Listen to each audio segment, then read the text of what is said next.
চাঁদা না দেওয়া প্রবাসী পরিবারের উপর হামলা, আহত 4। লক্ষ্মীপুর সদর উপজেলা চন্দ্রগড় থানা মান্দার ইউনিয়ন উত্তর দুর্গাপুর মোমিনুল্লাহ নুরানি মাদ্রাসার উপদেষ্টার পদে রাখার কথা বলে মান্দারে ইউনিয়নের স্বেচ্ছাসেবক দলের যুগ্ম আহ্বায়ক আল আমিন 2 লক্ষ টাকা চাঁদা দাবি করেন জাকির হোসেনের নিকট। জাকির হোসেন টাকা দিতে অস্বীকার করায় তার উপর হামলা চালানো হয়। আমার বাড়ি 14 নং মান্দার ইউনিয়নের 2 নং ওয়ার্ড উত্তর দুর্গাপুর। আমি বিদেশে ছিলাম সৌদি আরব 2.5 বছর থাকার পরে গত বছর রমজানে আমি দেশে আসছি। তো দেশে আসার পরে 5 তারিখের আগেও আমি বিএনপির যে প্রোগ্রাম হয়েছে বা ছাত্রদের যে আন্দোলন হয়েছে আমি এগুলোতে লক্ষ্মীপুর জমুর এগুলোতে অংশগ্রহণ করছি।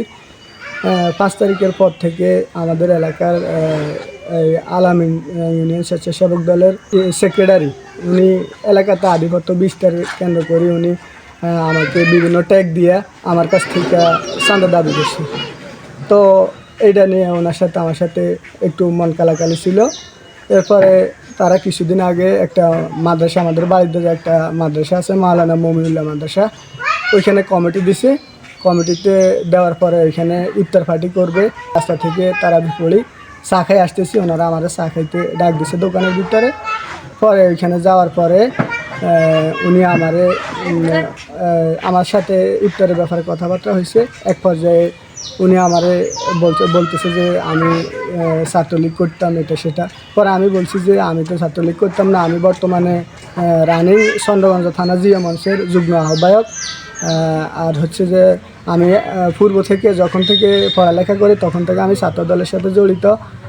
ছাত্রদলের আমার ইউনিয়নের আজাদ ভাই, মুরাদ ভাই, আমার তারপরে জাহাঙ্গীর ভাই, আরিফ, আমরা সবাই একসাথে রাজনীতি করছি। এখন উনি আমার সাথে এগুলো নিয়ে তর্ক বিতর্কের এক পর্যায়ে আমি বলছি যে আপনি তো সাবেক চেয়ারম্যান রুবেল পাটোয়ারির লোক, আপনি ওনার সাথে বসি থাকতেন, ওনার সাথে আড্ডা দিতেন, আপনি ওনার নির্বাচন করছেন, ওনার নির্বাচনের এজেন্ট ছিলেন। এই কথা বলার সাথে সাথে উনি আমার মা বোন নিয়ে গালিগালা শুরু করছে এবং আমার গায়ে হাত দিছে। হাত দেওয়ার এক পর্যায়ে আমার দোকান থেকে সবাই বাইর করে দেওয়ার পরে আমি আমার আত্মীয় স্বজন সবাইকে জানানোর পরে আমার ভাইকে ফোন দিছি। আমার ভাই বাড়ি থেকে দোকানের সামনে গেছে। যাওয়ার পরে আমার বাইরে ফোন দিছে, আমার ভাইয়ের সাথে আমার মাও গেছে।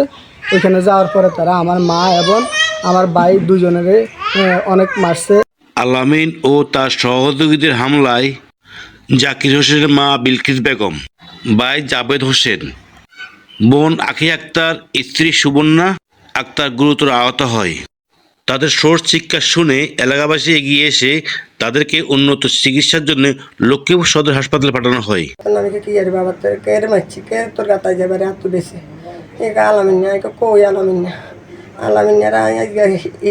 জুতা দিয়ে একবার এইগুলো দিন এই কথা কই আই হাতের সামনে তো না কানা দৈমি আসি কই আলামিন এই আর লাগে বাবার কি দেখছি আই কই ঠিকঠাক না দৈমি তো নেই কবে আসছে আলামিন আগে দিয়ে আসছে। আলামিন তার বাইর মানুষ আসেনি, ও কানা দৈন্য গাড়ি আসেনি। আলামিনে জানা আরেক উষাতে শুরু করছে, এই লাগে ওই দুগায় শুরু করছে। আমাদের আলামিন সুজন তাজু, আমরা ওই এলাকার প্রতিবেশী, আমরা এই ভোগাভুগতে আছি। এরা অনেক অত্যাচার করে, এদের কিছু আপনারা করেন। আলামিন সুজন তাজু, এদের গলায় আমরা এলাকার থাকতে পারি না, খুব অত্যাচার অফিসার করতেছে। লোক জানতে যা অত্যাচার করে, মারে ধরে সাঁদা দিনে দুপুরে ডাকাতি করতে চাই। এই এলাকার থাকতে পারি না, জানতো না।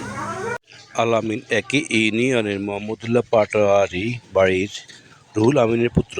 14 নং মান্দারি ইউনিয়নের স্বেচ্ছাসেবক দলের সদস্য সচিব।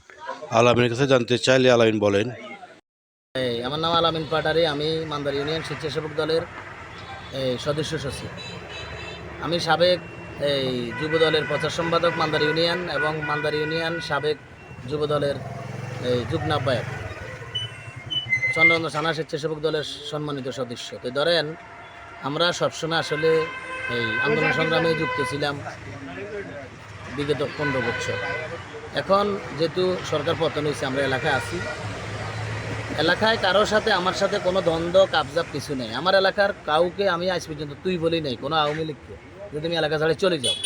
কিন্তু জাকিরের সাথে যে এই অভিযোগটা, জাকির আমাদের বাড়ির বাতিজা হয়, জাকিরের সাথে আপনার বন্যার সময় ত্রাণ নিয়ে একটা ঝামেলা হয়েছে ওই একটা চা দোকানে অন্য একটা পার্টির সাথে, আমার সাথে কিছু হয়নি, আমি সেটা জানিও না।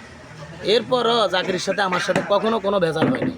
কিন্তু এই জাকির আমাদের এলাকায় একটা মাদ্রাসা আছে, নুরানি হাফিজিয়া মাদ্রাসা, ওই মাদ্রাসাটার কমিটি নিয়ে একটা বিতর্ক হওয়ার পরে সেখানে একটা কমিটি আমি দাঁড় করানোর পরে সামাজিকভাবে সবাই ওই কমিটিটাকে মানে নিছে, কিন্তু জাকির সেটাকে মানে নিতে পারতেছে না। এটা